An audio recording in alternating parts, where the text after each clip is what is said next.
Dante. I got a report that shots were fired by the river. It was nothing. I'm telling you, it was Drake. You tell your men to up their game or there's gonna be a lot less of them around come payday. Son of a bitch. I'll see you in hell.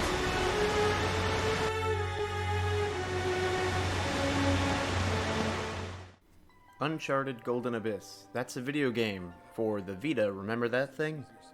Alright, quick review, and by quick review I mean like 10 to 15 minute review, however long this comes out. I played this game on hard, on a PlayStation Vita 2000 model. You can probably play it on the PlayStation TV, but there are a number of hurdles to jump through to get past gyro controls, and this part where you have to hold the camera up to a light, and some little weird stuff like that. Just hack the pstv and do a whole bunch of stuff. It's on Reddit. Anyway, story's fun. It's got pretty, impressive graphics for a 10-year-old launch title on a handheld device. This game has big launch title energy, so you're going to be using the touchscreen, the rear touchpad, gyro, and even the camera, like I said. This is a first-party Sony experience. So you expect all that, action, adventure, third-person, sarcastic character, fun times. So first, let's get the motion controls out of the way. For sniping, the gyro aim works very well. I used the right stick for big sweeping movements, and then fine-tuned aim with the motion controls. The rear touchpad is used to zoom in and out, so you can have your thumb on the right stick, pointer finger on the trigger, and middle finger on the rear touchpad to zoom. So you zoom with the middle finger, you use the right pointer finger to shoot, and the right thumb on the right thumbstick. That's why it's called that. Basically, you're controlling all of your gun stuff like normal, except you can zoom with the back finger, and that feels like really good. It sounds super convoluted. It sounds very strange, but it feels completely natural. I'm surprised they did it so well, actually. For normal third-person shooting areas in, close quarters combat, it was okay. If you set the motion control sensitivity to the very, very highest point, you still have to make like obnoxiously big sweeping movements to aim. So that doesn't really help, especially when the enemies are moving at you. And since the Vita itself is the device with the motion controls, and you're not holding a controller, you're also moving the screen, so you end up tilting the screen and kind of having to move your head because you get bad angles of view, and it could be a bit better there. But it's there if you want it. Motion controls, I know some people love them on the Switch, and I think the DualShock 4 also has it. It works pretty well if you just want to fine-tune shots. Like if someone's barely poking out of cover and you see their elbow or the top of their head or something, you can kind of adjust with the gyro and just pop a couple shots and do a pretty good job of nailing them. I ended up playing the game without motion controls. I went back and did a couple chapters with the motion controls to test them out, and that worked well. But I really enjoy my standard third-person shooter controls. That was implemented very well in this game. There are quick time events. That means sliding your finger on the screen, and that doesn't add a lot of significant value to the game. I mean, a simple flick of the stick probably could have done the same thing, or maybe just a button press or mashing. If they, must have QTEs, I feel like a button press is probably more responsive, because I did fail a couple of them that were questionable, but, the touchscreen works well enough, 90% of the time. I eventually got used to the QTEs on touchscreen, and it usually made sense for what you're doing, like pulling yourself off a cliff, you're gonna swipe up.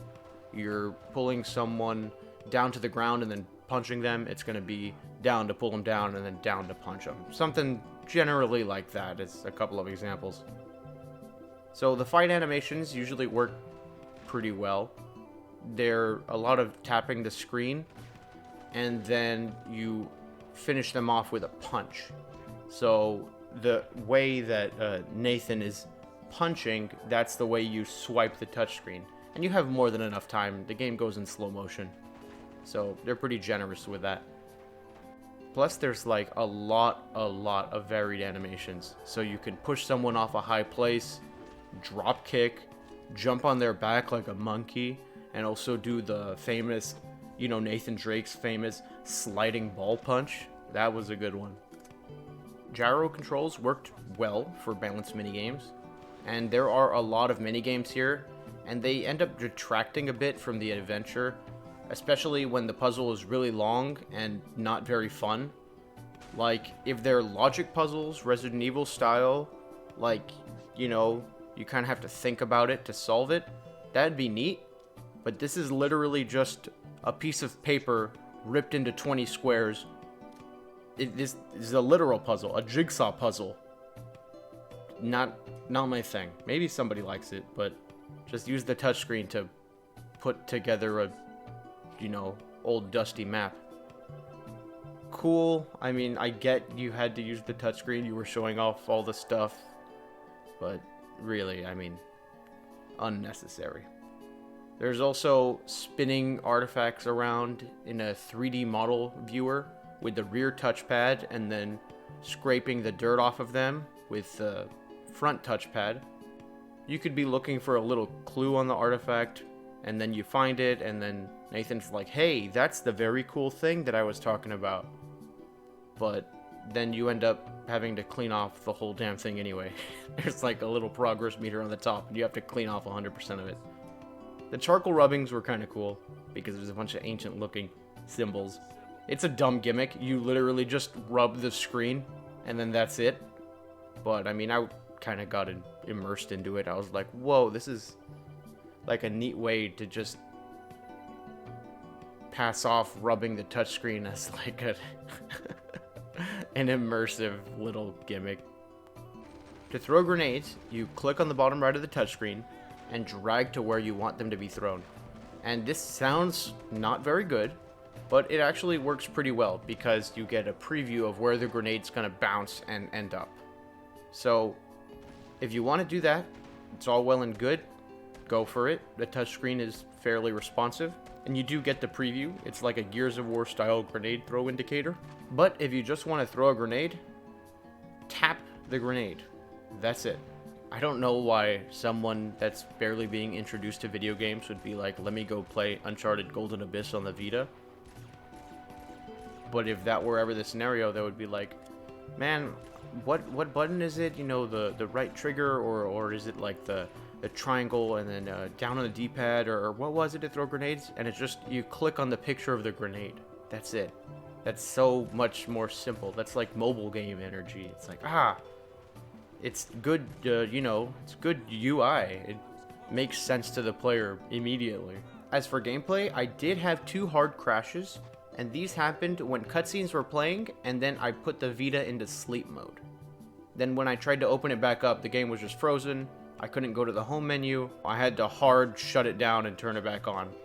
And one time it said it corrupted my save, but then I launched the game and it just worked. So, you know, be careful about putting it into sleep mode during cutscenes. I mean, that didn't stop me. I ended up putting it on sleep mode during cutscenes like a lot after that, just to test it out.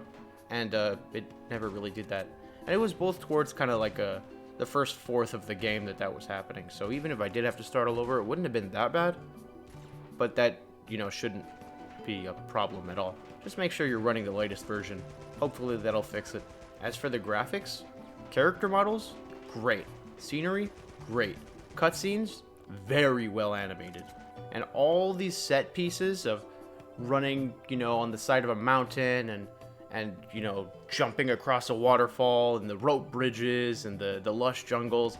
It's like, hey, you see this game you're playing right here? That's a full-ass PS3 game right in your hand. Can you believe that? This is crazy.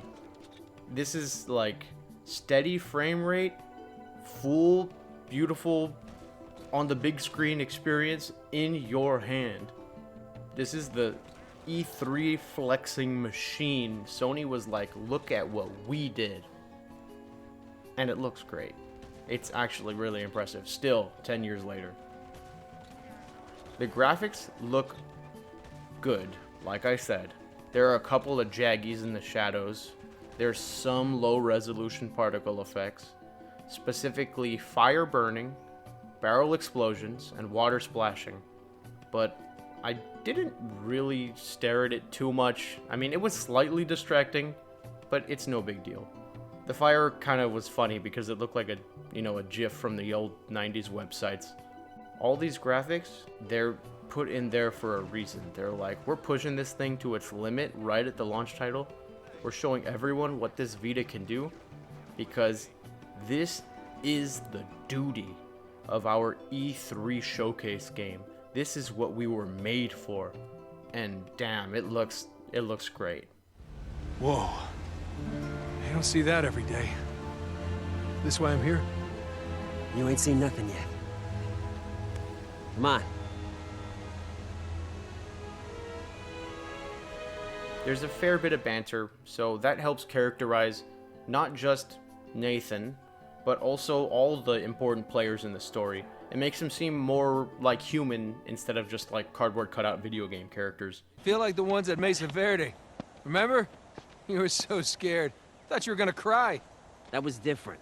It was dark, and it's twice as high, and I had a bag of pottery shards strapped to my back.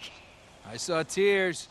They do kind of speak in an overly Hollywood kind of actor-y type way, being all sarcastic and cheeky with each other, like, it gets a little annoying, but it's not the worst thing in the world.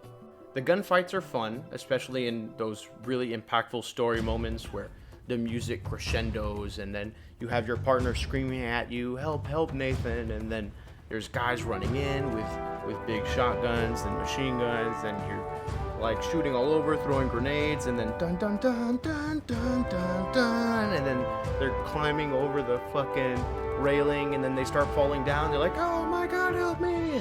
And they're really set pieces. They want you to join in on this ride. It's like a summer blockbuster adventure movie, and I really like it. Even though some parts are dumb, it's really neat. But it's not all over-the-top action like that. There's a lot of, normal little gunfights, and then there's a lot of stealth areas too. And you can sneak up on someone, silent takedown, and it works. It works well. Except some of the guards seem really dumb, and they'll stare directly at walls waiting for you to silent take down them. Even on hard difficulty. So I liked those stealth areas, and I also liked that they're optional. So if you really want to just go at it, go for it. Just start shooting. And in this game, there's a lot of climbing. These sections, they're not hard. They don't require a lot of input from you. They're pretty much playing themselves. All you gotta do is point in the direction you want to climb, and then press X to jump. You just climb and jump. Climb and jump. It's a little bit more involved than the Assassin's Creed wall climbing, but not that much. There are small sparkles and lights and yellow-colored objects to guide your way when you're climbing. Now those small nudges seem kind of video gamey and apparent, but I think they're pretty important in keeping the player from getting lost, because occasionally you'll find yourself running in circles like, where do I go? Then you see a big yellow cloth on the side of a box and you're like, oh, that's where. And I think it really does help, especially since the game was intended to be played on a small screen. I like this game. It's very impressive, and it deserves to have a port so people can know that it exists. So I guess that was it. This is Uncharted Golden Abyss. This is a true AAA first-party game on a handheld that died too soon. It's pushing graphics and using every gimmick in the book. This is a textbook impressive launch title with silly things tacked onto it to kind of be like, hey, that's cool. And 10 years later, I'm still waiting on that Steam Deck, but this is really awesome in the meantime. This is an Indiana Jones feeling game. It's gripping. You want to keep moving forward in the adventure. You're going through intriguing ruins, finding ancient swords, and doing charcoal rubbings. I'm probably gonna look into the Nathan Drake collection, because this was the first Uncharted game I played, actually, Golden Abyss. And I bought a PS4 and it came with Uncharted 4, and I was like, get that out of my face. But I'm probably gonna play it now. Oh yeah, and the ending of the game. It was satisfying. It's not super impressive, nothing too wild. It's just a Hollywood movie ending where you leave it and you're like, yeah, that movie was pretty good. Because that's what these games are. It's kind of, you know, just like a... It's so overly scripted. It's like a movie, but it's a fun-ass movie. And you're part of it. So, there you go. I hope you like this game. And if you don't, I hope you at least like this video. See ya.